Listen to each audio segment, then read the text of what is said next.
Finance Committee to order, and seeing a quorum is present, we'll begin. Well, welcome to the Legacy Committee. I believe that this work that we do here is the most essential work that we do here at the Capitol. That's from a gentleman who wasn't a big supporter of the Legacy Amendment in 2008 to begin with. But I has observed the last 14 years that without clean water, life will end. And therefore, the work we do here for clean water for our districts, and I'm talking about the drinking water, all the other elements is important too, but none so more important than clean water. So if you get a little kibitzing from your legislators that the Legacy Committee only disperses $1 billion funds for frivolous things, they are wrong. So I am proud to be the chair, to co-chair in 5 weeks, maybe, maybe not, good Lord willing, who knows, this Legacy Committee. And I'd like to particularly welcome one of my favorite fellas here, Representative Lilly, who's coming in late. Let that be duly noted. And since he's sitting down, I also want to thank him for the pin, the Legacy Clean Water pin that he gave me last week in session, and I wear it proudly. So thank you, Representative Lilly. With that, we're going to begin with introductions. And in your introductions, I want you to, if you would be so kind, to point out your favorite part of Legacy. You got your Outdoor Heritage Fund, your Arts and Culture Fund, Clean Water Fund, Parks and Trails Fund. And am I missing anything else? I think that's 4, right? Yeah. And you can point out your favorite or not, but be bold, and you could share that with us. So with that in mind, I think I want to start with our co-chair, future, or maybe not, we don't know yet, co-chair Representative Vang. Thank you, Mr. Chair. Pleasure to be here and to be the DFL lead for Legacy, at least for now. I'm Representative Vang. I represent Brooklyn Center, Brooklyn Park area.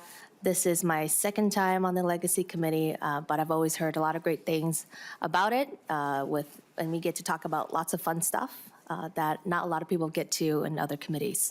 So very happy to be here.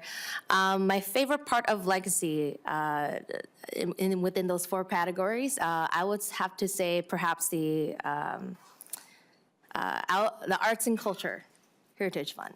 I think those are where we get to see where a lot of good projects, fun projects come from, and do what we got to do to support the community. So, thank you.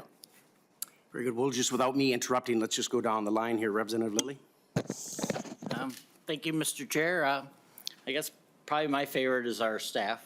We've through the years, we've been really blessed with really good staff on this committee, and I just want to give them and the people that have received the funds through the years, I think have really been great. For me, it's probably Parks and Trails. Still is. I was out on my mountain bike last night and in the cold and just enjoying that. So, anyways.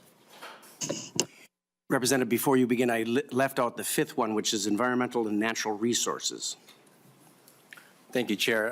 State Representative Ethan Shaw from Woodbury, and my favorite part is going to be arts, culture, and heritage. You know, as an indigenous group from China and being a refugee, you know, the preservation of my culture and heritage is very important to me, so thank you. Good morning. My name is Representative Hulda Hiltzley, representing the best district in the whole entire state of Minnesota. Okay, just putting it out there. I represent Brooklyn Park and Osseo, and favorite part, and I look forward to learning more, is the arts and culture, because I've seen the work that it has done over the years, and so I'm looking forward to being a part of that. Thank you.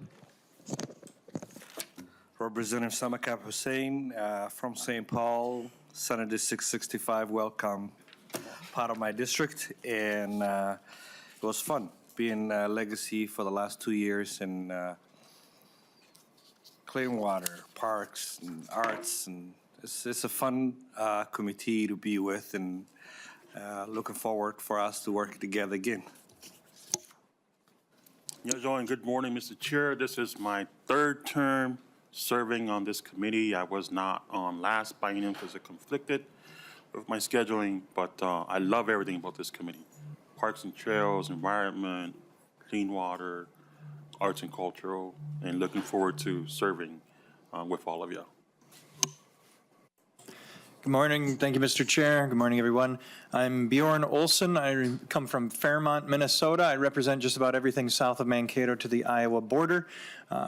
One thing that almost 13 years in the United States Army has taught me is that I hate camping. And so my favorite aspect of the legacy is definitely the arts and cultural heritage portion of it. And Amy's giving me a scowl because she doesn't like that. But you try and stay in a tent for 2 weeks straight every single year. It's not fun. Thank you, Mr. Chair. I'm Representative John Burkle from the very flip side of the state, everything north of Thief River Falls, District 1A up to the Canadian border. Been on Lessard Sam's now the last 2 years, and I would say, that's been a rewarding part of learning restoration and enhancement of riverbanks and streams and trying to balance that with private landowner needs in my district. So that's probably my favorite part of legacy. Thanks. Good morning, and thank you, Mr. Chair. My name is Tom DePel. I represent Cottage Grove, Hastings, Nininger, and Denmark Townships. Grew up on the Mississippi River. Clean water is absolutely critical, both our water resources and our groundwater. Unfortunately, Hastings is faced with a very serious issue right now with their drinking water, and I look forward to helping them through this committee and appreciate your support in that process. Yeah, thank you, Mr. Chair. The Brainerd Lakes area is home, and this is hard to narrow it down, but good question. I think you're going to have a theme between Representative Skraba and I, that Parks and Trails is something that's very prominent in our districts. I, in fact, have just a hop, skip, and a jump just nearby. Cuyuna, which many people know well. If they've had an opportunity to hop on a mountain bike there, they would probably be addicted like my family is. So that is my favorite fund. Thank you, Mr. Chair. Representative Heinzman is correct. My name's Roger Skraba. I represent District 3A. I'm from Ely, Minnesota. You could say that northern Minnesota, everything north of Virginia and east of Grand Rapids, up, that's the district I represent. 11,700 square miles, some of it wilderness, but a lot of it are parks and trails. And it's important, you want to go hiking on the North Shore Trail, you want to go biking on the Gitchigami, Mesabi, the Red Ball, I think it's Red Ball, I can't remember, the new one. But we are all about trails and parks, and it's something I look forward to supporting. It's just something, my whole career as a mayor, everything is trails, trails, trails. I have a bike, I have snowmobile. I don't have an ATV, but I support ATVs. Any trail, I'll support. Just bring it to us in a good manner, and I can help support trails. Thank you. Very good. Joe McDonald from Wright County and part of Meeker County and a little bit of Hennepin County. So I go into the city just a bit, but most of my district is, I would consider it rural, and a lot of farmland, and a lot of hunting land and fishing. I've been in here in the legislature now, this is going into my 15th year. So I beat my father, KJ McDonald, who was here for 14 years, now by 1 year. God save us. But it's a pleasure to be here, and I would say that my favorite part of legacy would be all components. They're all equally important. So, but I do have a trivia question after the staff, our nonpartisan staff, introduces themselves and tells us their favorite part of legacy. And we'll start over here, yes. Sure. I'm Brad Hagemar at the House Fiscal Analysis Department. I would say my favorite part is that there's no base budget for each of these, so it's a little different than the rest of the budget. That's good. Janelle Taylor with House Research. I cover the 3 natural resource related funds, and if I had to pick one of them, I would pick the Parks and Trails Fund. Chair and members, Mary Davis from the House Research Department, and I cover the Arts and Cultural Heritage Fund. And I was keeping score, so I do remember who loves that fund. Hi, I'm Amy Zipko. I'm the committee administrator. I think I'll pick Parks and Trails. I think Minnesota has a really remarkable park and trail system. Karina Nelson, the CLA. I am honestly brand new to the Legacy Finance Committee, so I'm looking forward to deciding which of the funds is my favorite. Very good. Chair and members, Mike Molzon, the committee administrator for co-chair Vang, and I'm especially partial to our great Parks and Trails system. Very good. And over here to the left of us, yes? Hello, members. My name is Grace Johnson, and I will be the DFL Committee Legislative Assistant. I recently picked up running as a hobby. It's much more fun to run outdoors. I would take the Parks and Trails. Hi, my name is Chelsea Ray. I am DFL Research for the Legacy Committee, and much like Representative Lilly, I really like the Parks and Trails Fund, and much like Representative Heinzman for the mountain bike trails in Cuyuna. I grew up in Nisswa snowmobiling and biking on those trails, so yeah, a lot of good memories. Very good, thank you. Good morning, everyone. I'm J.R. Swanson. I'm a public researcher, and I'll second what Representative Scraba said. I'm a Duluth native, so I would say Parks and Trails. Very good. Did we forget anyone? Our pages. Our pages, yes, pages. Would you please come forward and introduce yourselves? Stand right in front of everybody and the camera, please. How's it going, representatives? Good to be here. My name is Eric Oberstar. I'll be one of the House pages for the committee. I'll say I'm excited to learn more about the Arts and Culture Fund. I'm Sarah Johnson. I'm the Bear Page, and I would say the trails, much like everyone else, and they're good for bird watching. Very good, thank you very much. Well, we all know that this committee would not survive or be successful whatsoever without our staff, our nonpartisan staff, our partisan staff, and our pages, and our LAs and CAs. So for that, we are very grateful, and thank you for the work that you're going to do and the work that you're doing already. With that then, we're going to, before we bring up our clean water presentation, folks, since Parks and Trails got 11 votes, and Arts and Crafts, Arts and Culture rather, Arts and Culture got 6 votes. The trivia question is for the Arts and Culture. There is a painting here to my right behind us of a gentleman who served here. No, wait, I won't say what it is. So the first one that can identify who this gentleman is and why there's a painting in this Capitol building of him gets a $2 bill. Anyone in the audience? You know, Josh? No, I'm pretty sure you're going to keep your $2. Yes, I am. Anyone? Got a hand over there. The portrait is Senator Gordon Rosenmeyer, who served in the Senate from about 1940 to about 1970.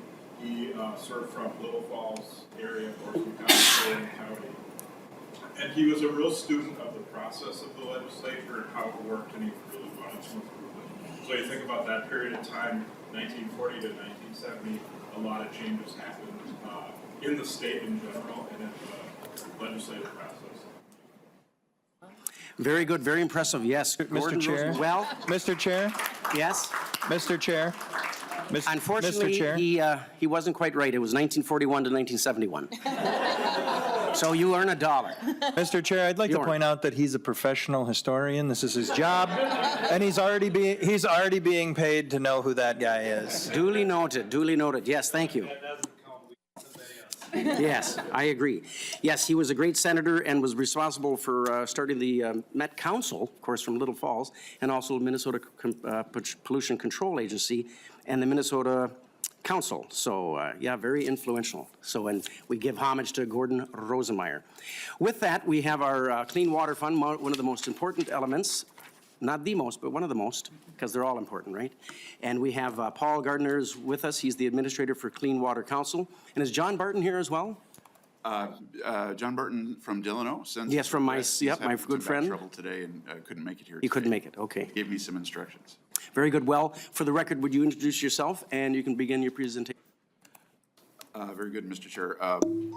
My name is Paul Gardner. I'm the administrator for the Minnesota Clean Water Council. I am a state employee, so they had to put me somewhere in the Minnesota Pollution Control Agency. So I also have legions of help in the wings here in case people have questions from multiple agencies here. And fortunately, I'm not nervous enough to forget my password, so here we go. These are much plusher digs too, Mr. Chair, than you had before in this committee. Mr. Chair, again, my name is Paul Gardner. I'm the administrator for the Minnesota Clean Water Council. Chair John Barton, who's our Lakes and Streams Nonprofits member and who's the chair of the council, couldn't make it today. He's from Delano, wasn't feeling well today.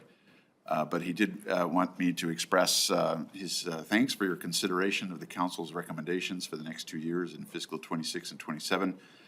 We had a more thorough vetting process over the last year for these recommendations than we probably ever have had. We had tons of written questions and answers from agencies in the university. We had stakeholders by many dozens who gave their input to the what we put together even before we even knew what we were going to recommend. And that has been really helpful to have many of the members of the public chime in about clean water.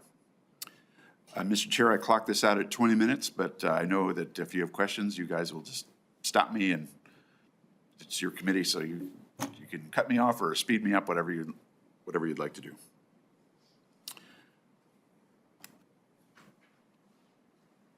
Okay, there we go. Members may not know, the Clean Water Council was created in 2006 as part of the Clean Water Legacy Act. At that time, we were facing several years of lawsuits, particularly from local governments over the need for more funding for monitoring so that permits for municipalities could have the most accurate information for cost-effective permitting for reducing things like phosphorus. And we also had requirements from the US EPA for completing reports on total maximum daily loads, which is probably more than you want to know, or in terms of acronyms. But the Clean Water Council was one of the things that was created as part of that effort to address those issues. We have the duty of submitting how to use the Clean Water Fund by January 15th of the odd-numbered year. We have 28 members on the council. 17 of them by statute can vote that represent particular constituencies such as environmental groups, farm organizations, local governments, and the like. And then we have 11 non-voting members who come from state agencies, 6 state agencies, the university, and 4 members from the legislature, 2 from the House from each caucus and 2 from the Senate from each caucus. Representative Heinzman, we will miss you on the Clean Water Council. You've got bigger fish to fry, as it were, as committee chair, and we're now going to have Representative Jacob, who's just been appointed from the House GOP caucus, and I believe Representative Purcell will be reappointed from the DFL caucus. You're familiar with the ratification of the Clean Water Fund in 2008. We have the Clean Water Land and Legacy Amendment logo here. We did a little stub that says your Clean Water Funds at work. We have discovered that there's been a lot of confusion when the logo is used on something that looks kind of environmental-y, and it's not clear to people whether it's from the Parks and Trails Fund or the Outdoor Heritage Fund or the Clean Water Fund. So we're starting to introduce that logo with the Clean Water stub. In 2009, after the ratification of the amendment, the council was given the responsibility of recommending how to use the Clean Water Fund. I did not do exact math to account for inflation, but roughly $3 billion will be used over 25 years of the amendment for clean water. So that sales tax would blink off June 30th at midnight on 2034. The constitutional language is fairly specific about where our lane is in the water universe, and that is to protect, enhance, and restore water quality in our surface waters, to protect groundwater, and to protect drinking water sources. We occasionally do have a robust debate, sometimes with legislative staff and legislators, about constitutional interpretations. Those are healthy discussions, and we usually find some resolution. We also have to spend at least 5% of the fund on drinking water source protection, and even a rudimentary calculation shows that we exceed that by several times. State statute in 2009 further narrowed some allowable uses of the fund. I won't read through all of those, but the important part is that we are not supposed to supplant existing funding for water, that we're supposed to supplement. We do always get the question about wastewater. We can support some wastewater treatment, but our lane has been really the point source implementation grant program at the Public Facilities Authority, which helps existing wastewater plants get within their permits for certain effluent like phosphorus. I was kind of hoping everyone would say clean water would be their favorite by the end of this presentation. I'm not sure how that's going just yet. There are 7 agencies that are the initial recipients of the funding, as well as the University of Minnesota. So when you do get the legacy bill language, that's what you'll see. However, about 2/3 of that money leaves the state to support grants, loans, easements, and other technical assistance that's provided direct to landowners, local units of government, and other entities that are actually implementing clean water. Soil and water conservation districts in particular are a key partner for us. And of all the FTEs that are supported by the Clean Water Fund, more than half of them are in Greater Minnesota, where most, but not all, are in direct contact with people throughout the state to help get clean water. One of the biggest complaints that most legislators and even members of the Clean Water Council have when they first see the legacy bill itself is that it's a long list of programs with a lot of similar words like watershed and protection and restoration. And they'll say, tell them we can't quite figure out how this all fits together. So we have worked together this little 30-second elevator speech to explain the general gist of it, which is we test our waters when it comes to surface waters to figure out if there's anything wrong. If there is anything wrong, we want to find the source of the problem. When we find the source, we come up with a plan to fix the problem. We work with local stakeholders to figure out which of the problems to solve first, and then we fund the fixes that get us to cleaner water. That is a process that can take a decade or more usually. Once in a while, there are projects that help, just a one-off will help us get to where we need to go on a particular project. But for the most part, we're dealing with non-point source pollution. 85% of our impaired waters are due to non-point sources. So these are minute bits of contaminants like sediment, nitrogen, phosphorus, and the like, bacteria, which accumulated over an entire watershed get you a bad result. We call this whole process the water management framework, but I'm going to spare you from using government lingo because that's when people's eyes glaze over. But you can see it in the parentheses as well for the various steps. Legislators also tell me that a picture says 1,000 words. People like maps and pictures, and I think this illustrates how we go about things for surface waters very well. This is the Yellow Medicine River watershed that feeds into the Minnesota River. You can see Montevideo and Granite Falls there along the river, which runs from about 11 o'clock to 4 o'clock on the map. This is one of 80 major watersheds in the state that we look at. They have an average of about 700,000 acres in them, so that's the scale we're trying to manage. The red lines indicate impaired waters. These waters do not meet water quality standards for at least 1 out of 31 different measures. It's a bit like a pass-fail test, except you only pass if you get all 31 questions right. It's not much of a choice. So we can have waters that are barely impaired for one thing. It could be heavily impaired for multiple things. It just depends. So the red lines are impaired waters, impaired streams. The red dots are impaired lakes. The dark blue are ones that are considered healthier. On the upper right, you can see the type of pollutant that we're dealing with here. I'm not trying to pick on this district in particular. It's just that the map worked. But this is an agricultural area with a lot of drain tile, and you'll see lots of agricultural related things like bacteria and sediment and nutrients in there. That's a problem.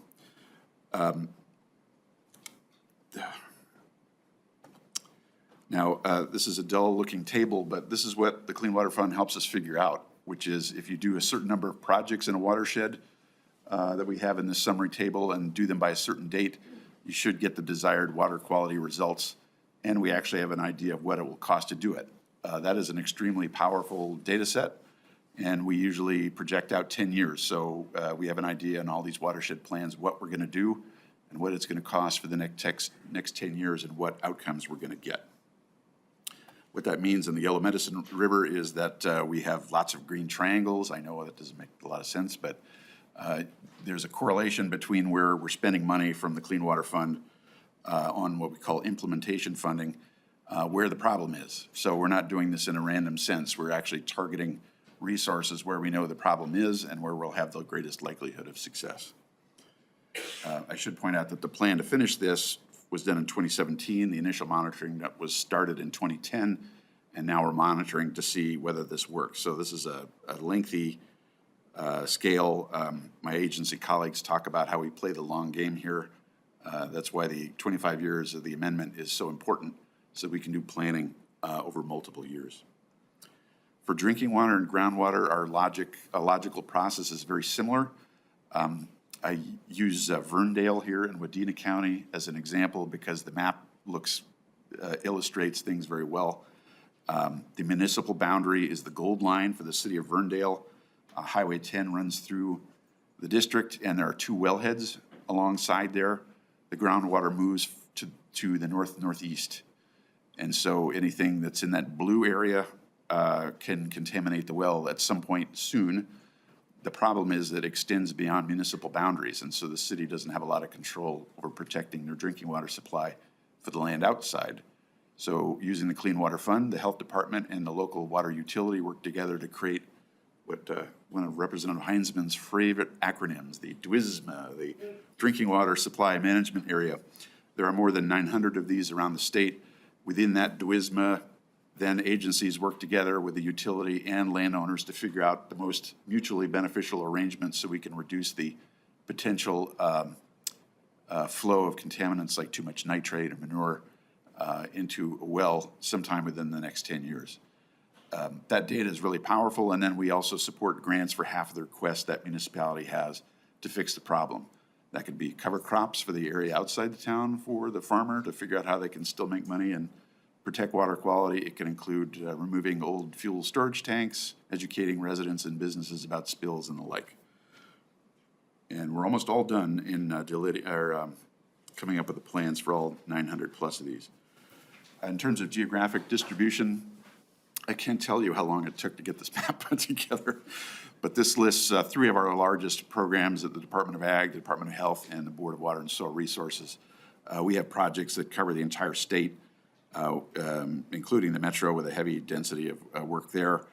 The one area where you see a lot of white spaces are public lands that are state and national forests in northern Minnesota, although you will see this ribbon of dots there for towns on the Iron Range, for example, where there's drinking water supply management area work. And of course, Ely is in there, Representative Skraba. There you go. We actually do spend a lot of money to help do things like seal old wells in your neck of the woods and the septic system inspection. We were asked in statute last year under Chair Emeritus Lilly to look at how our work is addressing inequities in access to clean water.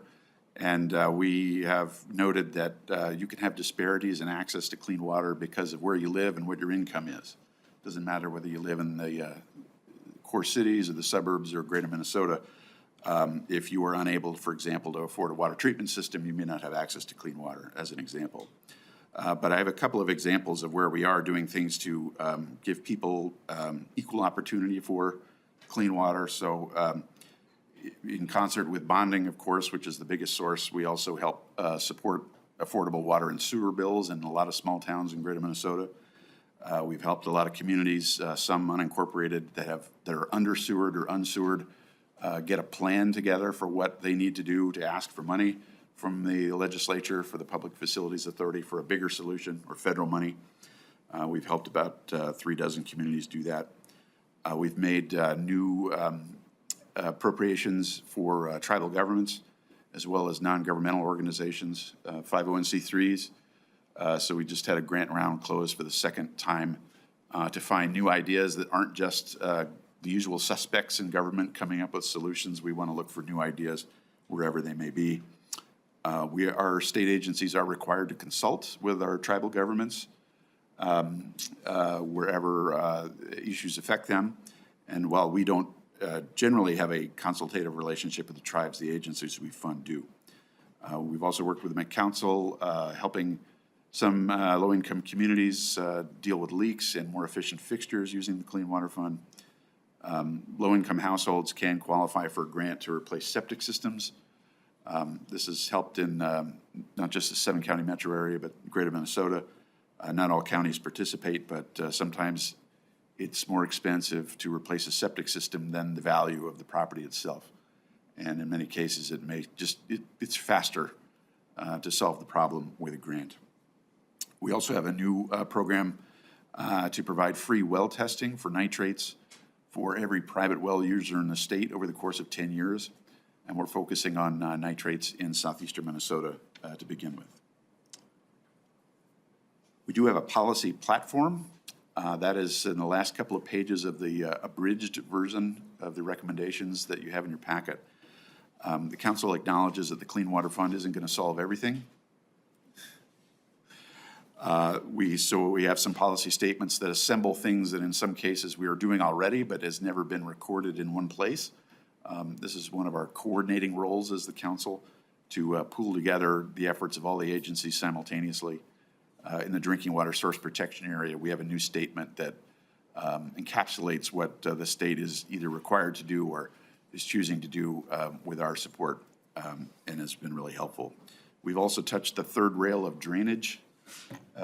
We were told that that was a very difficult thing to work on, but we have engaged with the drainage work group to let them know that when ditches are being upgraded, and we have 20,000 miles of ditches, that it's an opportunity to work with landowners to find, to bring some technical expertise and some grants to help them keep the benefits of drainage, but also store some water temporarily in the area so that we can improve water quality. So it's a win-win for everybody. And almost done here, Mr. Chair. I just wanted to list some highlights. These are from the executive summary, the one-pager in your packet. Almost all watersheds in the state now have that comprehensive plan that I described in my elevator speech. The deal is that when they finish the plan, they get additional money. So we are seeing an increased outlay to watersheds to fulfill those plans. We're also boosting support for continuous living cover through the programs like Forever Green, which I'm sure you're familiar with from the Ag Committee, for those of you on that committee, as well as soil health grants. We've got increased support for private well users that I mentioned. We're a little fuzzy on what's going to happen with federal matching grants here, but we have made money available to soil and water conservation districts in the Lake Superior Basin so that they can add capacity to apply for federal money. To date, we have had to pass up opportunities to get some matching federal funds because folks in the local area did not have the capacity to seek those funds. I mentioned our policy statements, and then all of the watersheds in the state will finish those comprehensive plans by the end of this year, which will chart their progress for 10 years. And then I want to thank you for your attention. Could I tell my sob story about my favorite part of the legacy within 30 seconds? Please do. You have plenty of time. Oh, very good. Well, we always get twice as many questions as time needed. But this is Rice Creek in Shoreview. I live in Shoreview in Ramsey County. There are lots of Rice Creeks, but this is ours that feeds into the Mississippi River at Fridley. This area, roughly 100 years ago, was ditched. It was an agricultural area, so people wanted the benefits of drainage. But as the suburbs spread, this area, this is actually on public land, it became an area where we could restore the stream to its original course, slow down the water, provide some habitat and recreational opportunities. So we got the trifecta of parks, trails, habitat, and clean water. But the Clean Water Fund helped support the Rice Creek Watershed District to re-meander this creek in several sections. And now it's one of the most popular recreational assets around. My sob story is that when I started this job 6 years ago, my son was a senior in high school, and I asked him that summer what he would like to do with me together as the last thing before he went off into the world. And he said, let's go kayaking down Rice Creek, because that's what we do together. And it just gets you a little... He's long gone now. But anyway, that was what the legacy amendment means to me. It's a legacy in our backyard. As you saw from all the dots, there's something somewhere in your backyards that is supported by legacy. Even though we have tons of data, it's not always easy to pull together things at my fingertips with some master map. But if you are interested in everything going on in your district, I'd be happy to pool that information together and let you know, and you can share that with whoever you like. So, Mr. Chair, that is all I got for now. I usually find that people have lots of intriguing questions, and then we have some experts who can answer specifics if I can't answer. Mr. Gardner, thank you. I'm sure we have some very intriguing questions. That was a great story. Thank you for sharing. I had the pleasure of meeting with you and Mr. Barton in Delano, he's from Delano. So we met earlier last year to go over the Clean Water Council. So I appreciate the refresher for myself, and we know the important work that you and your team are doing. Any questions from our members? We have a question from the ever-capable Representative Heinzman. Thank you, Mr. Chair, and thank you, Director. I have been visiting with a number of folks, and in fact, you and I have talked a little bit about this, which might be an impact that we need to brace for. And just, again, as we often do, put what might be a challenging circumstance on the radar. There could be, in our upcoming February forecast, a circumstance that might result in our friends at SWCDs looking for revenues. And I just wanted to check and see if that is a circumstance that the Clean Water Council could potentially be anticipating. It has historically been a source of funding for SWCDs, although not without controversy. I am aware of that, and it's under, what could be a challenging circumstance, as I mentioned. I hope not, but just wanting to make sure that that's on the radar. Mr. Gardner. Thank you, Mr. Chair and Representative Heinzman. I'm afraid in our contingency planning, we think of every disaster that could befall us, I think. But just for some context, when the buffer law was carried out under Governor Dayton, I think part of the arrangement in some way was that the soil and water conservation districts needed some additional money in order to be able to work with landowners to make that buffer law happen. And that created pressure for additional capacity funding for soil and water conservation districts. Initially, the legislature made an appropriation from the Clean Water Fund. It was not part of our recommendations, but as we're reminded, the legislature appropriates the money and we are advisory, and that's just how it goes. And so that happened for several budget cycles where it was not in our recommendations, but money was found. In the last session, the tax bill has been used to provide soil and water conservation district capacity assistance, capacity aid, similar to LGA or county program aid. And that has been great. That has given them the flexibility to meet the needs of landowners in their area.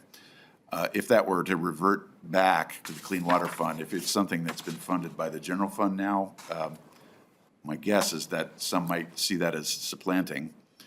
But of course, the legislature has the final say. We certainly support our soil and water conservation districts. They are the boots on the ground that actually carry out programs, including here with several conservation districts in the metro. But we'll certainly keep an eye out. We are also concerned about where federal matching funding is going to go. There have been a lot of programs that seem to be halted, but everything changes by the hour and we can't really know what's going to happen. So there might be some programs that are held up, but we still have state money to do the projects, but maybe we do half of the project or maybe we have to wait longer. We're not really sure. So we're always on pins and needles for that February forecast, Representative Heinzman, and any other developments between now and the end of session. Representative Heinzman. Thank you, Mr. Chair, and thank you for that answer, Director. I think we all agree, just as you stated, that soil and water conservation districts are the boots on the ground, creating that kind of scenery with their effort and the opportunity to enhance and cleanup in many cases, restoring the meandering stream that we're all enjoying a picture of today. But then there's also lots and lots of other examples, and it's a huge part of, I think, Minnesotans' priorities, and I'm glad that your good work there has helped soil and water conservation districts with project dollars, but this is something that is potentially on the horizon, and I hope that the forecast shows otherwise, and funding is intact as it previously has been established. But I don't think any of us want soil and water conservation districts to be suffering due to a lack of dollars because of pressure on the general fund. So just wanting to quickly address that today. Thank you for the opportunity, Mr. Chairman. Thank you, Representative Heinzman. Important question and important comment from you. Representative Cha. Thank you, Chair. I'm from Woodbury, so I'm going to talk about PFAS, right? And so in the last year, we broke ground on our water treatment plant, which is going to cost the city about $400 million. And we're going to need a $14 million water tower to store that water. So can you touch on some of your PFAS, I guess, initiatives for the state of Minnesota? Certainly. And yes, Chair, Representative Cha. So there is a lane for us with the Clean Water Fund with PFAS. The state has produced the PFAS blueprint, which I'm sure you're familiar with, which covers everything from product bans to water treatment to sampling for where else it might be. The three areas where we do fund things related to the PFAS response in that blueprint are as follows. One is with river and lake and groundwater monitoring. So we have programs through the MPCA to incorporate that in the intensive water monitoring that takes place all year round throughout the state so that we can see if it might be somewhere else. The second area is with the DNR. They have been testing fish for mercury and PCBs for years, and now they've added, with your generous support last year, added PFAS. So we can detect that on a wider scale. And then the third area is with the Department of Health's Contaminants of Emerging Concern program. That has been funded by the Clean Water Fund from the get-go, and the folks in their public health lab actually help determine health risk or health-based guidance, as well as health risk limits on a few occasions, including with PFAS compounds. They were overloaded with requests for different PFAS compounds because there are hundreds of them, as I understand it. And so they've been trying to review literature and to see just what the number should be to give help to people who drink water, what the acceptable amount is. But in terms of the infrastructure part, we have been told by nonpartisan staff in the Senate that to mitigate contaminated groundwater would not be consistent with the Constitution. We had made recommendations to try and support some modest efforts with nitrate water treatment for private well users, and we were told a strict reading of the constitutional amendment would not allow for mitigation. So once something is already contaminated, we can no longer protect it, and the constitutional amendment says we can only spend to protect. I can only pass on what we have learned from that. But we certainly have a multi-agency commitment with PFAS, and we have worked over the last 2 years to figure out where we can best contribite to that, and those are the three areas. Representative Cha. Yes, thank you very much for the answer. And then my second question is in regards to nitrate. You know, I sat on ag in the last two sessions, and we have this the issue of nitrate levels in southeast and western Minnesota. Can you also touch on that nitrate and what are we doing as a state to combat that? Certainly. Mr. Gardner. And Mr. Chair, Representative Cha, so we have a multifaceted response on nitrate. We're doing stuff to help people find nitrate to begin with, but then many community groups and environmental groups filed a petition with the EPA a year ago requesting some emergency action, and the result was EPA directed the Department of Ag, the Department of Health, and the MPCA to come up with a multifaceted response, which we're now carrying out in part with the Clean Water Fund. So our lane there has been to increase the amount of private well tests that are available for people in southeastern Minnesota. Not everybody chooses to test their water, but everyone's going to get the opportunity to do it. Then they're provided with some advice on what to do if they have nitrate levels that are too high. And then the mitigation part we cannot cover.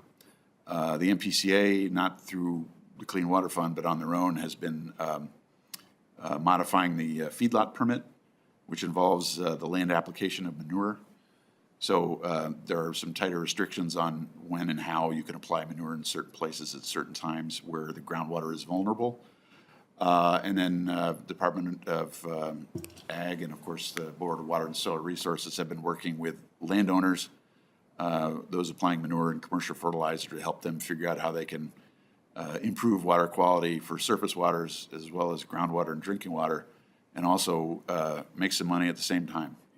It turns out that most farmers who have made changes in their farming habits have usually reduced their input costs, including the application of fertilizer and manure, and their crops have been more resilient to too much water or not enough water with changing weather patterns, and that has been picking up. We would like it to be faster, but we have many, many opportunities to do that, and we have requests for those in the recommendations.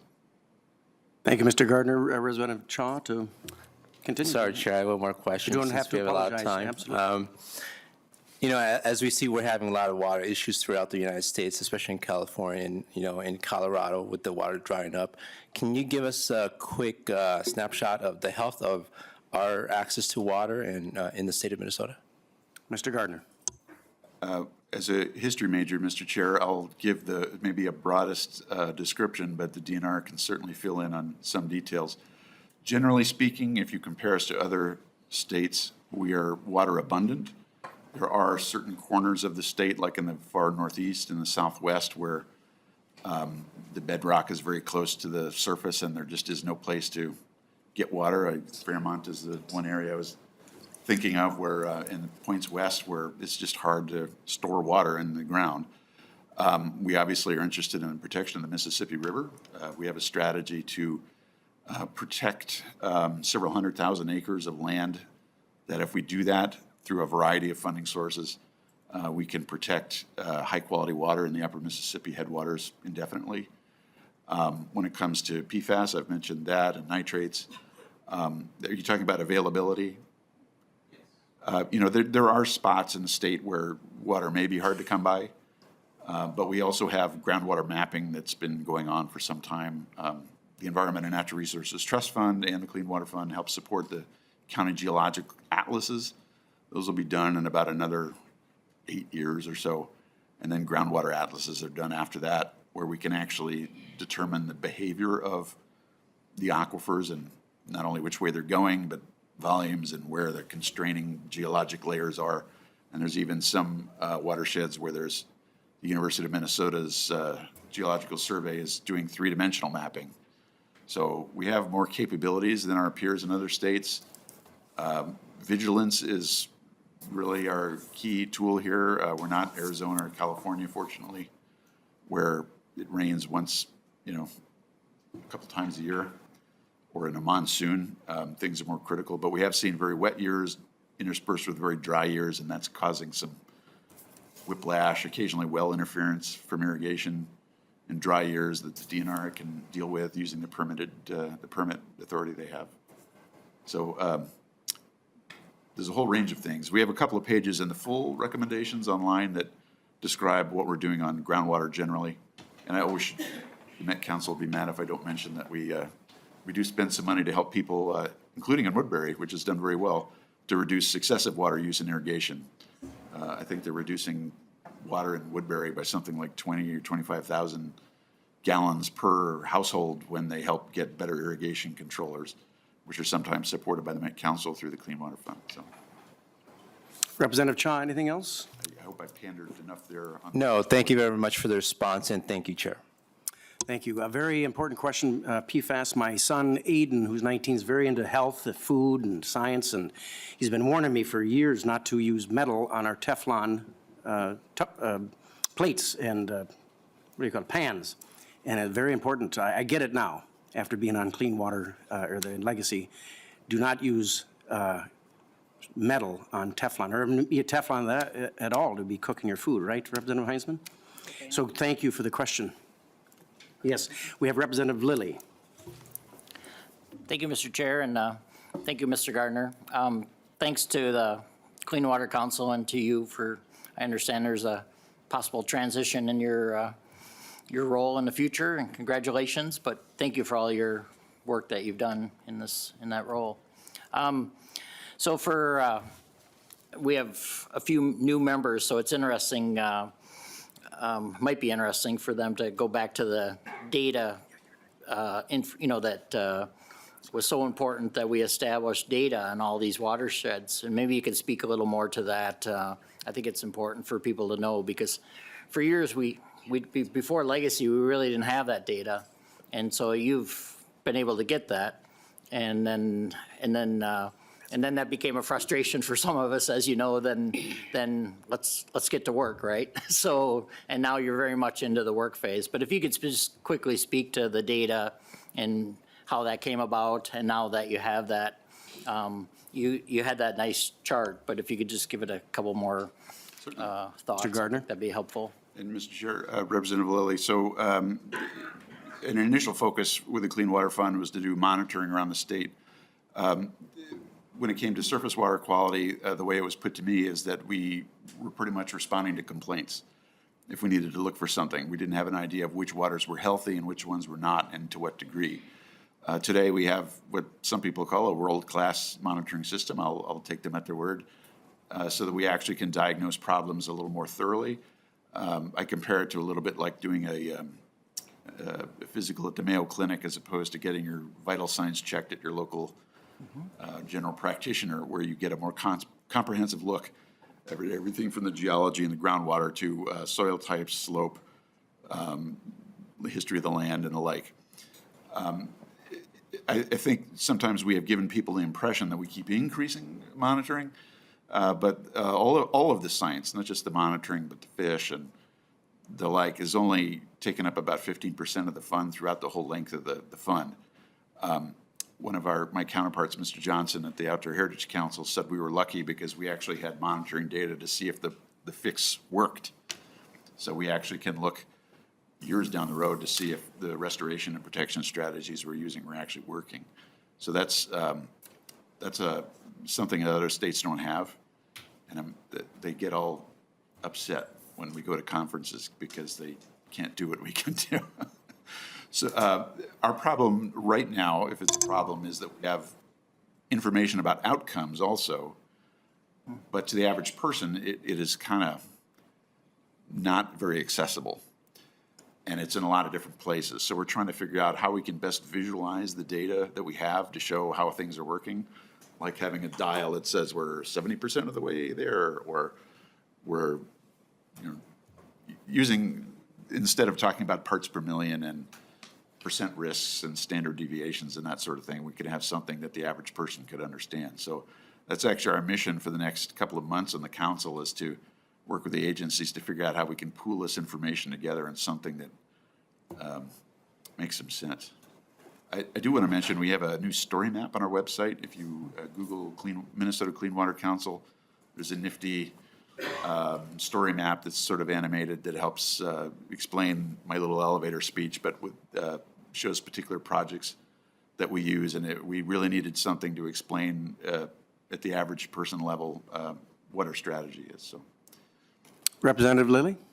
Thank you, Mr. Chair. And yeah, I think it'd be good for members to look at, read some of the Bowser articles that they've done, and how they work with farmers, and how actually how it, these progress and work with people. And I think one of our representatives is a Perry, or I'm not sure who, but I think is a certified farmer.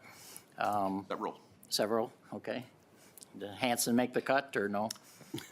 Mr. Chair, Representative Lee, I'm not sure, but data privacy rules in statute prohibit me from, but for people who have said that it's okay to share, I know that Representative Paul Anderson and Representative Jacob are certified. Jacobs, okay, yep. Thank you. So then. Very good. Thank you, Representative Lilly, for that important issue as well. Do you have one more thing? I do. Yeah, go ahead. Sorry, that's all No, right. don't apologize. So I think it'd be good for members too, because there's a couple of us that are lucky enough to be on Lessard Sam. So Representative Heitzman and Burkle and myself, I'm looking around. But, you know, the thing that goes on that I think it'd be good to speak to as far as for these, other members to know about is how you kind of work together on big projects. And then I thought your Rice Creek example was perfect because I think as a committee, here's my bias, but I think our goal is to try to figure out how to have each fund, to work together and have synergy together. And there's some great examples between you and Lessard Sams where, you'll do a certain component of a project and then they'll do parts. So if you can kind of speak to that and just help us all learn more about how that's happening. Mr. Gardner. So there's two questions there. One is, in Representative Lilly, I do appreciate how you've said that data is good, but telling a story is just as good. Depends on the audience. And so we have lots of good stories to tell. And the Bowser's snapshots are good. We have a monthly newsletter. If you go to our website, you can sign up for that. And every 2 weeks, we list stories of what's going on. I have had agencies tell me that before the Clean Water Fund, sometimes it felt like they were acting in silos and doing their own thing. After the Clean Water Fund, with dollars available to do big, complex projects that make a difference, it required people to work together. And not just at the state level, but also with state entities and landowners. We can't get to clean water without private landowners buying into the system. So the funding has allowed people to work together in a seamless fashion. You asked me the second question about. Representative Lilly? Thank you, Mr. Chair. Do you have examples of how you've worked with Lessard Sams, and maybe you can yes. speak to that? Mr. Gardner. Thank you, Mr. Chair and Representative Lilly. So there is a phrase we use, multiple benefits. In the statute, it says that we ought to fund things that have multiple benefits, not just clean water, but it could be a clean water project that helps habitat or adds a recreational asset or something, or helps economic development, like making sure a small community has a functioning sewer system. And then it works the other way. So there are Lessard Sams projects that are good for habitat, which also are good for water quality or recreation. Right. The important part is that we fund the thing where the clean water is the main reason for something. But there are times when we have a complex project where you have a piece of land where, boy, it's a great opportunity to have some habitat while we're doing this clean water thing. So the St. Louis River Area of Concern is an example where we funded the MPCA staff to help planning, to help get bonding funding, to help clean up the St. Louis River estuary. But the Outdoor Heritage Fund was used to do, I believe it was wild rice plantings in that area as well. So our local managers and some of the state agency staff that help put these complex projects together are very skilled at knowing which pot to ask for. And certainly the Environment and Natural Resources Trust Fund has been another source for things that help water. So we can never say that only the Clean Water Fund is the only way to get to clean water. We have a variety of sources, as well as federal money, local contributions, and landowner contributions. We don't even really count that in our calculations. So if a farmer decides to do a project where they can get a grant from either the Clean Water Fund or federal money, they're still putting a lot of their own money in with their own skin in the game too, but we don't always count that, so. Representative Lilly? That's basically it. Thank you, Mr. Chair, and then thank you, Mr. Gardner. But I guess one final thing. So would you say our water is more swimmable, fishable, and drinkable at this point than we were before Legacy? Mr. Gardner? Mr. Chair, most definitely. So we have three accessible words, swimmable, fishable, and drinkable. Swimmable and fishable have some proxy measurements that are mentioned deep in the bowels of our report, if you care to look. But we have increased the number of swimmable waters by, I can't tell you the exact number, but that's usually measured by clarity or a water quality standard for aquatic recreation. And then fishable is aquatic life impairments, I think. We have slightly less fishable waters than swimmable waters. And we're moving very nicely beyond expectations on swimmable waters, but fishable waters have been harder. We also have added new impairments since the Clean Water Fund started. So it's a little bit like moving the goalposts where we think we're getting somewhere and then, oh boy, there's this new contaminant we have to account for. And then, so that adds some stuff. So PFAS is an example. We weren't listing PFAS impairments in 2008, I don't think. Now we do, so our numbers get bigger. Very good. Our next question comes from Representative Hussein. Commissioner, thank you for putting this wonderful PowerPoint together. My question is there any top priority for Clearwater proposed this year that we can work with you on that one? And is there what are the top legislative priority for the Clean Water Council in this coming up session? And are there any policy changes being proposed to enhance water conservation offer or to address the climate-related water challenge that we've seen in the globally? Mr. Gardner. In the state of Minnesota as well. Mr. Chair, as some people know, I was a member of the House many years ago, and I remember someone telling me that when everything's a priority, nothing's a priority, and usually when they didn't like something we were proposing. But in this case, we're trying to manage water on multiple fronts. So we're trying to address drinking water and surface water and groundwater simultaneously in every corner of the state. And sometimes that makes it harder to give you a straight answer sometimes about how things are going because we're trying to manage so many different things. You will be receiving some jackets for the Parks and Trails and Clean Water Funds together very soon. I'm not exactly sure where that's coming, so we'd love to have the support of the legislature for the council's recommendations. We have several, you asked about policy, we have several policy recommendations. There are, we're always reminded again by the legislature that they make the policy and we don't, but we can advise. And there are some areas in the drinking water policy statement where there are some things above and beyond what we're doing that we're suggesting. We know that there will be funding needed for mitigation strategies, meaning to help communities get clean water, whether it's in Hastings or Woodbury or private wells in greater Minnesota. So we know that we can't meet all of those things. I hope I got sort of where you were looking for, Representative Hussein. Representative Hussein. I just need one follow-up question. What program exists to help cities like St. Paul improve stormwater management and reduce the pollution from urban runoff? Mr. Gardner. And Mr. Chair, Representative Hussein, so several things. Well, first, a city like St. Paul does have to have a what's called an MS4 permit, a stormwater permit. So there are certain things they must do under the Clean Water Act. But there are things the Clean Water Fund does to help enhance that. So we have grants used by like the Capital Region Watershed District in St. Paul or the Ramsey Washington Metro Watershed District. I sort of know where your district is in the east, or from Snelling to 35E, I think, north of 94.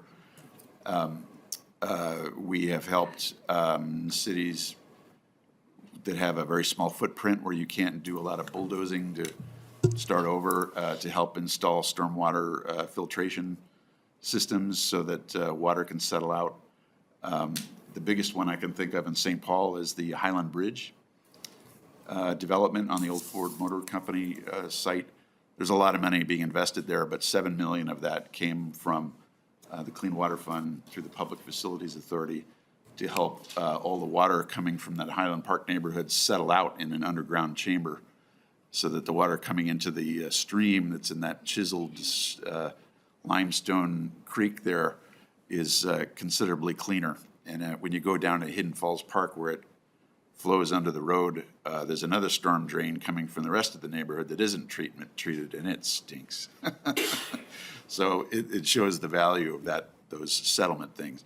There are, daylighting projects.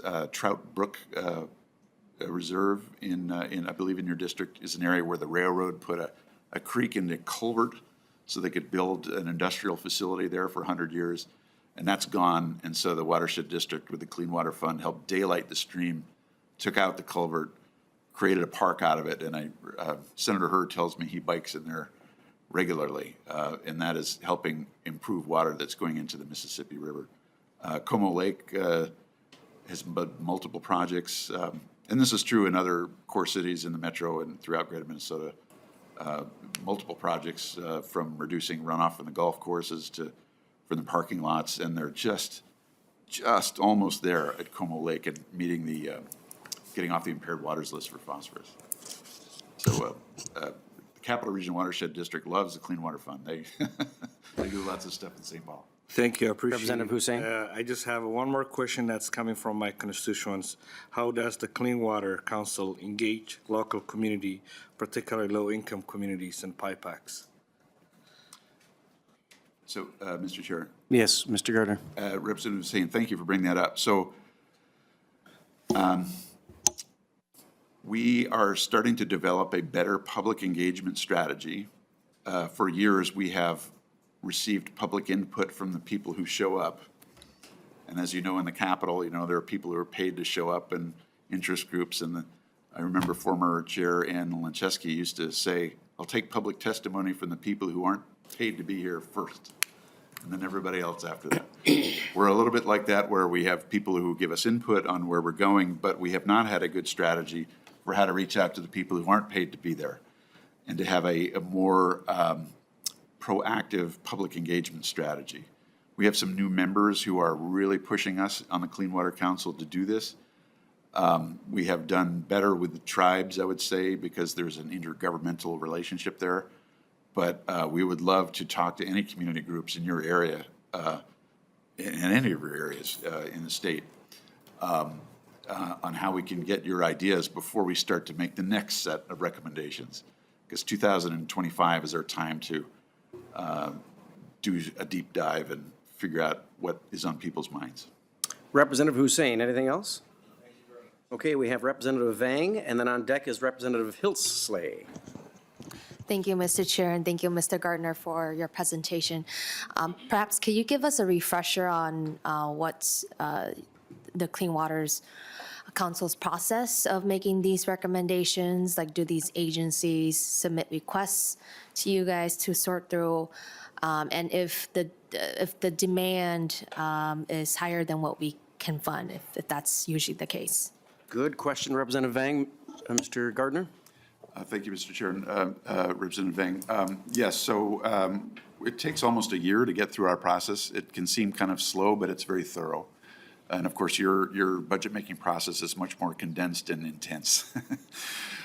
So usually about February of the even-numbered year, which would be next February, we start hearing proposals. We usually hear it from state agencies and the university, but we do hear from others occasionally on some specific projects. We do hear from stakeholders in the odd-numbered year, so this is the year where we want to hear from people on ideas before we start baking the cake, which is why the public engagement strategy will be good. We really want to send agencies priorities from the council through our strategic plan between now and the end of this year. We have had agencies that have purposely not sent us a proposal on something because of input they've received from us. But they always, the requests have always been higher than the money available. And so the council has often set priorities for certain things. So Forever Green, which I know you're very familiar with, has gotten a boost in funding in recent years because we realize that's a very important long-term play for water quality. It can help us with sustainable aviation fuel, which we could be a hub for here in Minnesota, and help farmers make more money. So drinking water in southeastern Minnesota has also been a priority. We are starting to ask the question of what happens between now and 2034. I can't really talk about what happens after that. That's not appropriate for me as a state employee, but there are some cases where we're starting to ask the question, what do we absolutely have to do beyond that and find funds for if there isn't anything afterwards, and what things can be nice but left behind? And we're in process, so. Representative Vang? Very good. Representative Hillsley? Thank you so much, Chair, and thank you so much for being here. And I have 4 questions, so bear with me. I appreciate Representative Lilly for acknowledging the new members, as me being one of them, so bear with me here. So my first question for Mr. Gardner is, in your expert opinion, what are the biggest emerging threats in Minnesota's water quality, and how is the council adapting to its strategies to address them? Mr. Gardner? Thank you, Mr. Chair, and Representative Hillsley? Hillsley, yes. I'm glad you didn't ask them all together.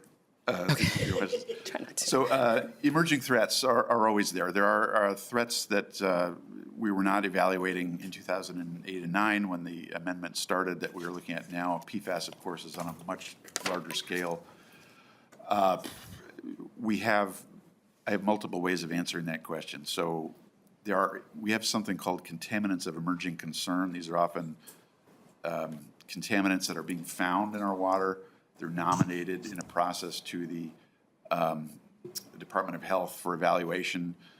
They go through a triage process to figure out which ones are, 5-alarm fires. The PCA often, with things like pharmaceuticals, has looked at toxicity to fish on some of those things to figure out where we should focus attention. There are also things like microplastics, where we have a study that's still to come out about the presence of microplastics that Representative Hansen has been very interested in.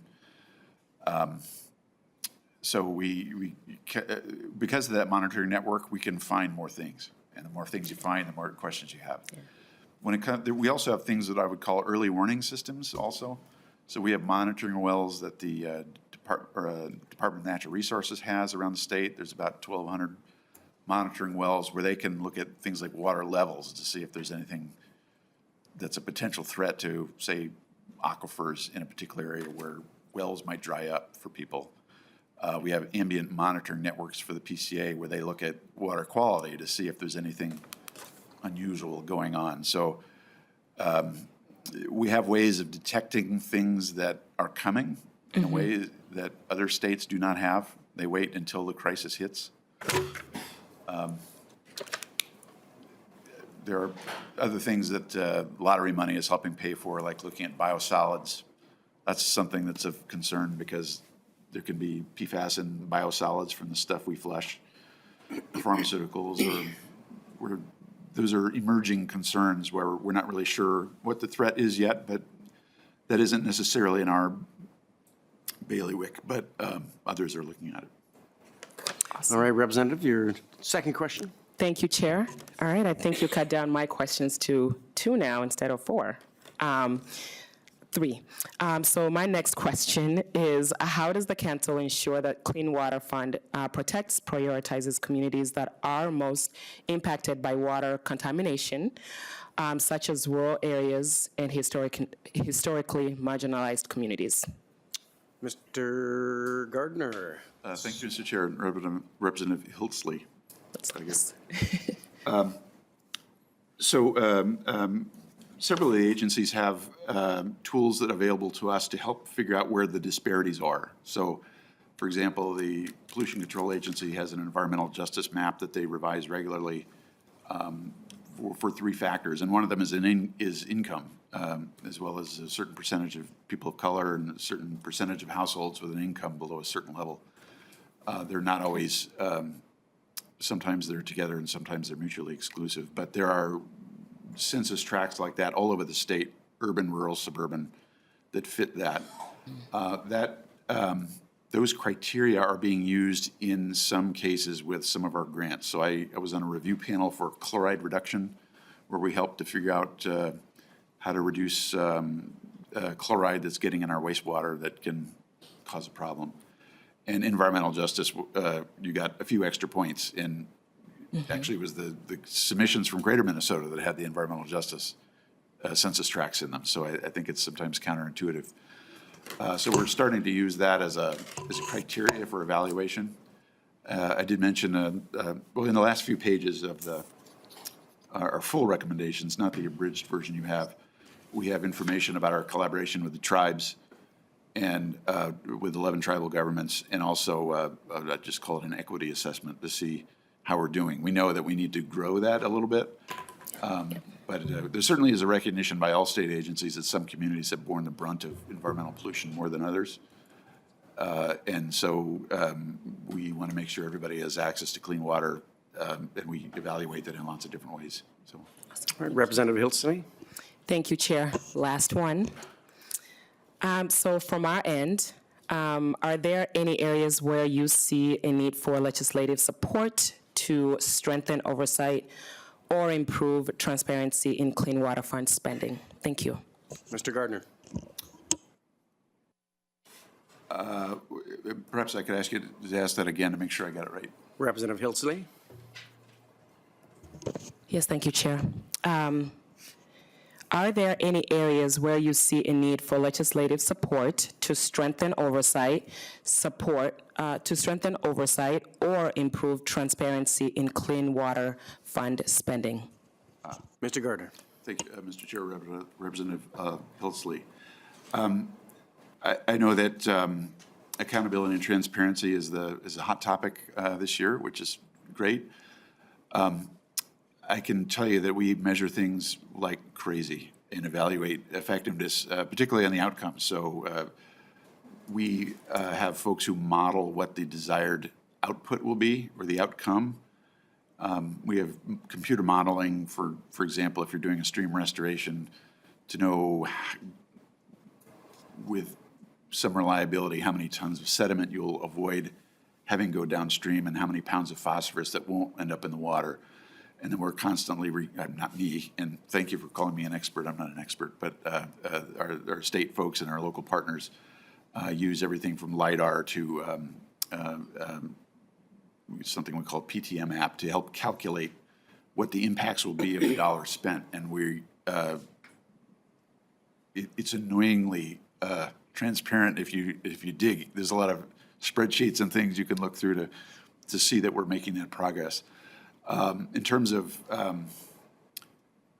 oversight with grants, Bowser, for example, is the biggest grantor of dollars, usually to local governments, and they have a grants management unit, and they regularly monitor how the grants are being used. We also, Bowser also does I don't know if it's Clean Water Fund, but I call it a stress test. They have another good name for it, where they actually do a little mini audit of sorts with local units of government. They use their dollars, including the Clean Water Fund, to make sure that their systems are where they should be for financial management and governance. And they randomly pick a couple of watersheds to do that every year. But I can definitely pull some information together if you like. Representative Hiltzley. Just a quick clarification on that. Thank you, Chair. I just wanted to know, we know that you're doing the work. We know that the council is doing the work. The question is, how can we support that work? Mr. Gardner. Mr. Chair, Representative Hiltzley, I suppose the easiest thing would be to support our recommendations. That would be an easy cop-out for me to say, but we welcome the dialogue from the Capitol on how we're doing our work, and we get tough questions from people saying, what are you doing? How are you accounting for everything? Why are you spending money when industry should do this? I mean, we have all those interlocutors regularly from both sides of the aisle, which we welcome. I would like to pass along your question, though, to the council for its next meeting as we start doing some strategic thinking so that we actually can catalog all the areas where we're showing that transparency. But the recommendations are all laid out in your handout, and there will be, the funding part will all be in a bill form very soon. 35 co-authors, I think, is the maximum. Correct. House, so I love that. Very good. We have just a few more questions. Mr. Gardner, we thank you for your expertise, but you're not done yet. My father's definition of an expert was a X marks the spot, and a drip is a spurt is a drip under pressure. So put that in your pocket. Yes. We have a very good question coming from Representative Scraba. Yeah, that's the pressure. Better be good. I thought this was your guys' show. Come on. No, they. No, mine just a couple of comments and a short question. One, I want to thank the Legacy for putting extra money last year in the low-income household septic system. I think it's important, at least in my district, we have a lot of people that have second homes and they can't afford to do one or the other and they want to keep it. And if we can go in and help them fix their septic, I'm all for that. I mean, that's the easiest solution to a lot of the problems. And I think it's identified well in this program. So any way we can keep doing that, I support it wholeheartedly. One of the things he spoke about, Mr. Gardner, is the Lake Superior Basin for soil and water conservation districts.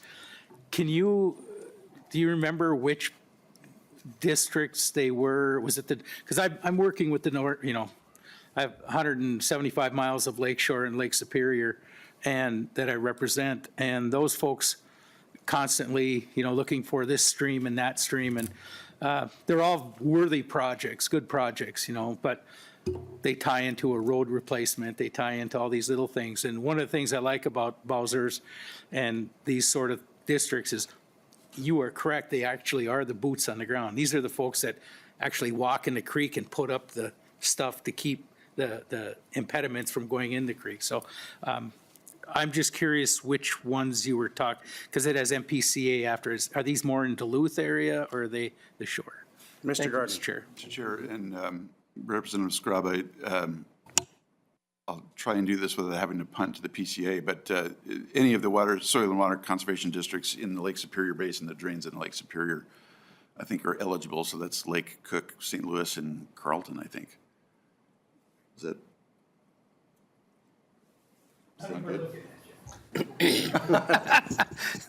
Sounds right. Lake Cook, St. Louis, and Carlton for Lake Superior Basin. Yeah, we could certainly double check, but the idea was to make the most of any federal money we have from the Great Lakes Restoration Initiative from the Lake-Wide Area Management Program, LAMP.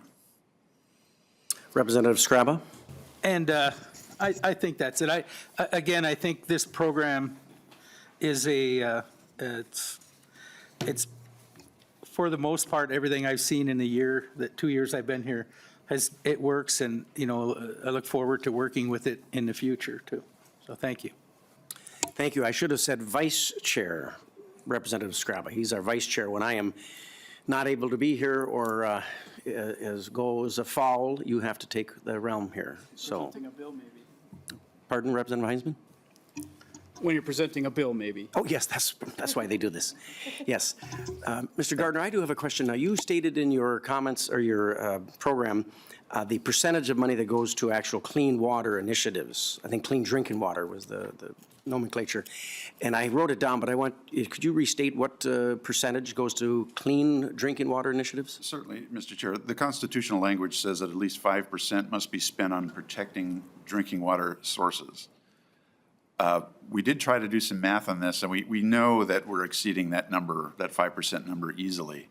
But then it gets a little fuzzy because there are some projects that support drinking water sources, but they're meant as a water quality thing for surface water, but they have the added benefit of protecting a drinking water source.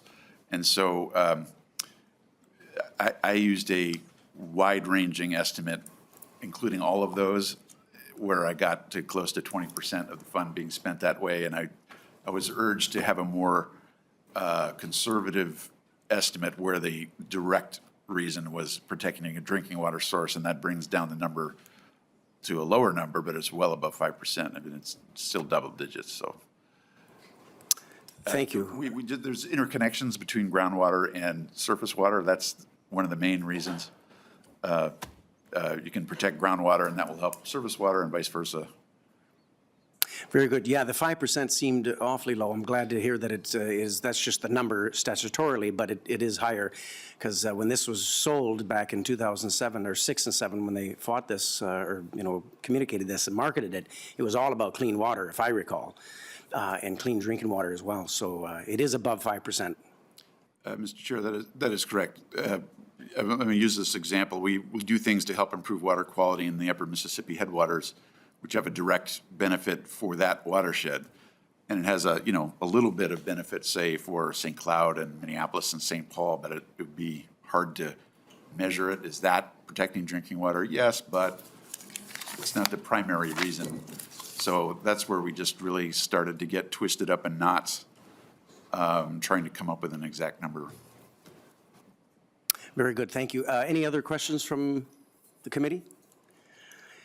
If not, Mr. Gardner, thank you very much. If I recall, Representative Scraba, Vice Chair Scraba. Thank you. One thing I did want to correct is when I spoke about the extra money for the septic, the families, a lot of families have multiple members on these cabins, and collectively they can hardly make it work.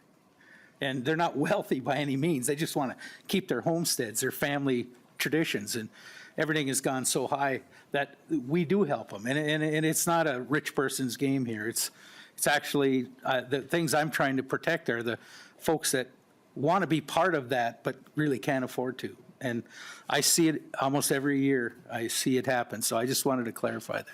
Thank you, Vice Chair Scraba. We'll let the court reporter duly noted. Mr. Chair? Mr. Gardner. I just want to express my thanks for the generous amount of time that you have given us at the council. As things get closer to the end, one never has time, and I just appreciate the chance to do a deeper dive. Very good, thank you. And if I recall, you served from 2007 to 2011. You beat Phil Krinke by, what, 51 votes? Is that correct, Mr. Gardner? In 2006, it was 51 votes, yes. Yes, congratulations. And then my good friend... Landslide Gardner was my nickname. Yeah, Landslide Gardner, yeah. Yeah, and Phil Krinke was a force to be reckoned with. And then my good friend Linda Runbeck beat you. That's correct. And I came in in 2011, so we didn't serve there. But thank you for service to the state. Lastly, just to point out something I mentioned at our first meeting. You folks weren't there, unfortunately, when we had our first meeting. But Mr. Brad Hagemeyer said something that was very important, and I mentioned that at the first meeting. His favorite part of Legacy was zero-based budgeting. We have an opportunity here, the Legacy Committee, and has been for quite some time, of doing what I think is good governance, starting at zero. If all of our state agencies did that, we would have probably surpluses going forward to eternity almost. That is very good governance by starting at a zero-based and building. And Brad, or Mr. Hagemeyer, thank you for stating that that's the most important part, because it really is for funding. And that's all about funding for this organization.